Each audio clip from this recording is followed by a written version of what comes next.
আমাদের স্বাধীনতা কিন্তু এমনি এমনি আসেনি। আমাদের যে স্বাধীনতা এনে দিয়েছেন যে মহান মনীষীরা, যে মহান ব্যক্তিত্ব, তাদের মধ্যে ছিলেন মহাত্মা গান্ধী, জওহরলাল নেহরু, সুভাষচন্দ্র বোস, আরও অনেকে।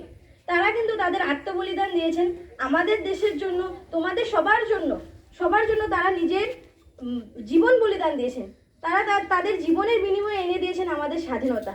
তো আমাদের কর্তব্য এই তাদের দেওয়া এই উপহারকে আমরা সর্বদা রক্ষা করব, আমাদের দেশকে রক্ষা করব, আমাদের দেশকে উন্নতির পথে এগিয়ে নিয়ে যাব। তার জন্য আমাদের কি করতে হবে? নিজের কর্তব্য। যেমন তোমাদের কর্তব্য হলো ভালো মতো পড়াশোনা করা, আমাদের কর্তব্য হলো আমরা যে তোমাদেরকে শিক্ষকতা করছি তা যেন আমরা সময় মতো ভালো মতো করে থাকি এবং দেশের বিভিন্ন কাজে যাতে আমরা অংশগ্রহণ করি। সেভাবে আমরা দেশকে এগিয়ে নিয়ে যেতে পারবো এবং আমাদের দেশ আরও এগিয়ে যাক, আরও উন্নতি হোক এবং আমাদের দেশ সারা বিশ্বের মধ্যে এক নতুন নাম, নতুন পরিচয় পায়। সেই জন্য আমরা সবাই মিলে চেষ্টা করতে হবে। তো আজকের দিনে আমরা সবাই এই শপথ নিব যাতে আমরা সবাই নিজের প্রত্যেকের যে দায়িত্ব এবং কর্তব্য সেটা সুষ্ঠুভাবে সম্পন্ন করব।